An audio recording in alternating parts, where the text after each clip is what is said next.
మన రక్షకుడును ప్రభు అయిన యేసుక్రీస్తు నామములో మీ అందరికీ ప్రభు పేరిట వందనాలు తెలియజేస్తున్నాను. దేవుని బిడ్డలారా, మీ అందరి యొక్క ప్రార్థనలను బట్టి మేము బాగున్నాం. మా ప్రార్థనలను బట్టి మీరును బాగున్నారని నమ్మి విశ్వసిస్తున్నాం. దేవుడు మమ్ములను అందరినీ ఆశీర్వదించే దేవుడై ఉన్నాడు. కాబట్టి మనం వాక్యానుసారంగా జీవించడానికి ప్రయత్నం చేయాలి. దేవుని బిడ్డలారా, మీతో నేను కొన్ని విషయాలు పంచుకోవాలని ఆశపడుతున్నాను. ఈ శుభవర్తమానం ద్వారా మీరు మీ కుటుంబాలు ఆధ్యాత్మికంగా వర్ధిల్లాలని ఆశపడుతూ ఉన్నాను. ఈరోజు కొద్ది మాటలు దేవుని వాక్యంలో నుండి చెప్పుకుందాం. మరి శ్రద్ధగా వినండి. దేవుని వాక్యం నుండి చదువుకుందాం. యెహోషువ గ్రంథం 1వ అధ్యాయం 5వ వచనాన్ని బైబిల్ ఉంటే మీరు కూడా తీసుకోండి. నాతో పాటు బైబిల్ చూడండి, దయచేసి గమనించండి. 5వ వచనాన్ని చదువుకుందాం. నీవు బ్రతుకు దినములన్నిటను ఏ మనుష్యుడును నీ ఎదుట నిలవలేకయుండును. నేను మోషేకు తోడయుండునట్లును నీకును తోడయుందును. చిన్న ప్రార్థన చేసుకుందాం. మహాపరిశుద్ధుడైన తండ్రి, మీ పరిశుద్ధమైన నామానికి స్తోత్రాలు. ప్రతి ఒక్కరూ నీ వాక్యం విని ఆధ్యాత్మికంగా బలపరచబడినట్లు సహాయం చేసి నడిపించమని యేసు నామములో ప్రార్థిస్తున్నాం తండ్రి, ఆమేన్. యెహోషువ నాయకత్వంలో పరిశుద్ధాత్మ దేవుడు మాట్లాడుతూ ఉన్నాడు. మోషే నాయకత్వం గురించి కొన్ని విషయాలు మనం జ్ఞాపకం చేసుకోవచ్చు. యెహోషువ నాయకత్వం గురించి కొన్ని విషయాలు మనం జ్ఞాపకం చేసుకోవచ్చు. నాయకత్వం అనేది విశ్వాస జీవితంలో చాలా బలమైనది, చాలా ఉన్నతమైనది, చాలా శక్తివంతమైనది. నాయకత్వాన్ని వహించాలి అంటే ఎన్నో భయాలు, ఎన్నో ఆందోళనలు, ఎన్నో సమస్యలు, ఎన్నో ప్రాబ్లమ్స్ వస్తూ ఉంటాయి. మోషే జీవితంలో కూడా ఎన్ని ప్రాబ్లమ్స్ వచ్చినా తన నాయకత్వంలో ప్రార్థన ద్వారా ముందుకు వెళ్ళినట్లు దేవుని వాక్యం చెప్తుంది. ప్రార్థన చేసే మోషే నాయకత్వంలో ఇశ్రాయేలు నడిపించడానికి ఎర్ర సముద్రాన్ని పాయలు చేసినట్లు దేవుని వాక్యం చెప్తుంది.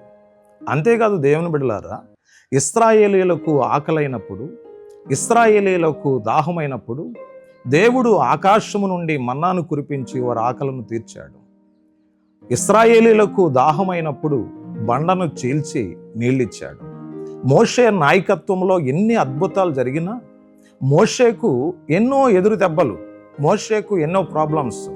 ఇవన్నీ ఎదుర్కోవడానికి గల కారణం ఏంటంటే దేవుడు తోడుగా ఉన్నాడు. మోషే నాయకత్వం అనంతరం యెహోషువ నాయకత్వంలో దేవుడు మాట్లాడుతున్నాడు. యెహోషువ, ఏ మనుష్యుడు నీ ఎదుట నిలువ నేరడు, మోషేకు తోడై ఉన్నట్లు నీకును నేను తోడై ఉంటానని దేవుని వాక్యం చెప్తుంది. మోషేకు తోడై ఉన్న దేవుడు, యెహోషువకు తోడై ఉన్న దేవుడు ఈరోజు నీకు, నాకు, మనకు అందరికీ తోడై ఉంటాడు. మనుషుల ద్వారా వచ్చేటువంటి భయాలు ఎన్నో ఉంటాయన్న సంగతి దేవుడికి తెలుసు. కాబట్టి యెహోషువను దేవుడు ధైర్యపరుస్తున్నాడు. మనుషుల ద్వారా వచ్చే భయాలు ఏంటండి? హింసిస్తారు, బాధిస్తారు, నిందిస్తారు, అవమానపరుస్తారు. వీటికి భయపడవలసిన అవసరం లేదు అని యెహోషువతో దేవుడు మాట్లాడుతున్నాడు. దేవునికి స్తోత్రం చెప్పండి. దేవుని బిడ్డలారా, మరణమంటే భయం, మరణమంటే భయపడకుండా దేవుడు తన కృపను సమృద్ధిగా యెహోషువకు అనుగ్రహించాడు. ఈరోజు చాలామంది ఏదో ఒక భయం చేత బాధపడే వాళ్ళు కూడా ఉన్నారండి. దేవుని బిడ్డలారా, సాతాను శక్తులతో, శాతబడి శక్తులతో, మాంత్రిక శక్తులతో, దెయ్యపు శక్తులతో, అనారోగ్యంతో బాధపడుతూ సతమతమయ్యేవారు ఉన్నారు. అలనాడు యెహోషువను దేవుడు ధైర్యపరిచినట్లు ఈరోజు నిన్ను, నన్ను, మనలను ఆయన ధైర్యపరుస్తున్నాడు. దేవుని బిడ్డలారా గమనించండి.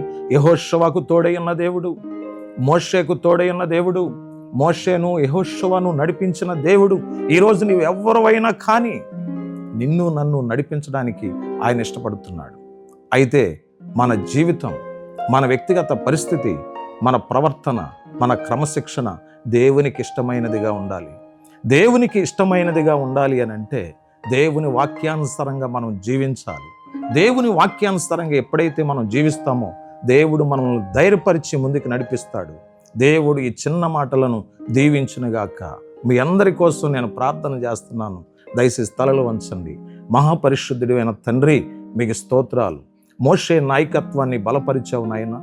యెహోషువ నాయకత్వాన్ని బలపరిచావు. వారి నాయకత్వంలో ఎన్నో భయాలు ఏర్పడినప్పటికీ వారిని ధైర్యపరిచారు. ఈరోజు మా సహవాస జీవితాల్లో, మా ప్రార్థనా జీవితాల్లో వచ్చేటువంటి భయాలను ఎదుర్కోవడానికి తండ్రి నీవు తోడుగా ఉన్నావు అనే ధైర్యం చేత మేము ముందుకు వెళ్ళటకు సహాయం చేయండి. విన్న వాక్యం ప్రతి హృదయంలో భద్రపరిచి నడిపించి మహిమ పొందమని యేసు పరిశుద్ధ నామములో ప్రార్థన చేసి వేడుకొంచున్నాం తండ్రి. ఆమేన్. God bless you. మీ అందరికీ వందనాలు.